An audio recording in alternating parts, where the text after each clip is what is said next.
BJP की जो योगी part 2 की सरकार है उसके मंत्रिमंडल का विस्तार का इंतजार हो रहा है। 1.5 साल हो गया, मंत्रिमंडल में कोई विस्तार नहीं हुआ।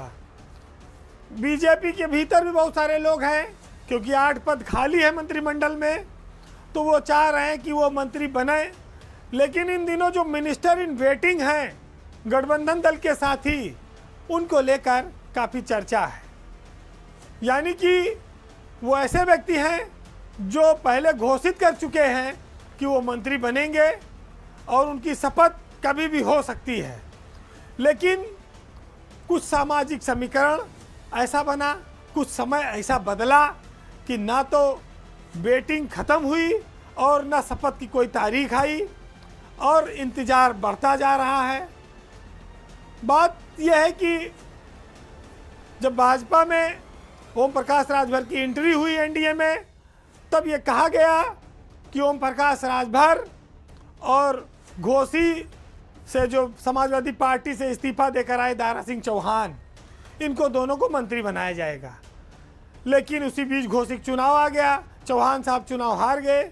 उसी में ओपी राजभर की किस्मत भी लड़खड़ाने लगी।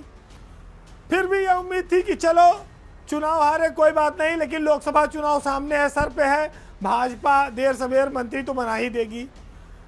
अभी ये सब तैयारियां चली रही थी, दावा कर रहे थे कि हम बनेंगे, तब तक घर के भीतर से एक कीचड़ उछाल के मारा गया और राजभर के पीले गमछे पर उस कीचड़ के कई सारे छींटे आईं।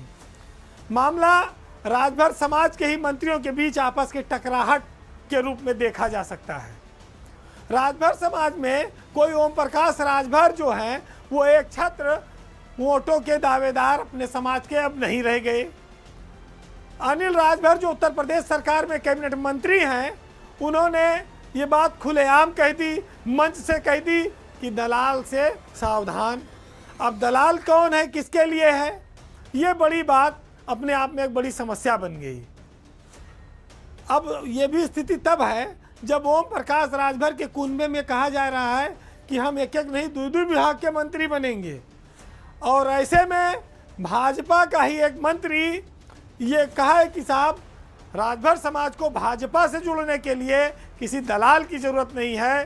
तो ये साफ है कि राजभर को लेकर बीजेपी उनकी हैसियत का आकलन कर रही है, या ये कहा जा सकता है कि राजभर के सामने एक कैरेट लटका हुआ है, आखिरी में देगी कि तरसा के देगी कि ललचवाती रहेगी, ये अभी स्पष्ट नहीं है। ये भी कह सकते हैं कि मंत्री की कुर्सी ओम प्रकाश राजभर से अभी दूर जाती हुई दिखाई दे रही है। हालांकि मंत्री बनने की व्याकुलता उनमें है और उस लिहाज से उनका बड़बोलापन भी जारी है। लेकिन जो तीर भाजपा के भीतर से उनके ऊपर चलाए जा रहे हैं सरकार के मंत्री अनिल राजभर द्वारा, वो ये सावधान करने के लिए पर्याप्त है कि ये एक छत्र राज या एक मुश्त वोट पूरा राजभर का कोई एक नेता नहीं दिला सकता। इसलिए सावधान ठहरो, इंतज़ार करो और क्षमता का आकलन करने के बाद ही कुछ देना।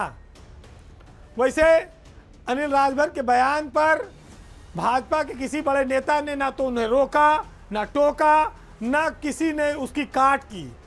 तो ये भी आप समझ सकते हैं कि सरकार का एक मंत्री अपने सहयोगी दल के किसी नेता की ओर अगर इशारा करके कोई इस तरह की बात कहता है, तो पार्टी के भीतर से क्या उसको संरक्षण है या अंदर खाने बीजेपी में लोग खुश हो रहे हैं कि ऐसा माहौल बना रहा है। वैसे राजभर उत्तर प्रदेश के नेताओं पर बहुत ज़्यादा निर्भर भी नहीं है, उनको भरोसा दिल्ली दरबार का है। हालांकि 4 महीने से शपथ अटकी है, एक एक दिन काटना मुश्किल हो रहा है। लेकिन इतना आरोप लगने के बाद भी राजभर धैर्य धारण किए हुए हैं। हर मुद्दे पर वो बेबाक बोलते हैं, लेकिन अनिल राजभर के आरोपों का उन्होंने धैर्यपूर्वक जवाब दिया है। तो आप ये कह सकते हैं कि मंत्री पद की खातिर अपमान सहकर भी चुप रहने की कला शायद ओम प्रकाश राजभर ने सीख ली है भाजपा की संगत में आकर, या उनकी मजबूरी बनी हुई है। हालांकि ऊँट किस करवट बैठेगा और कब तक बैठेगा, ये आने वाले दिनों में देखना होगा।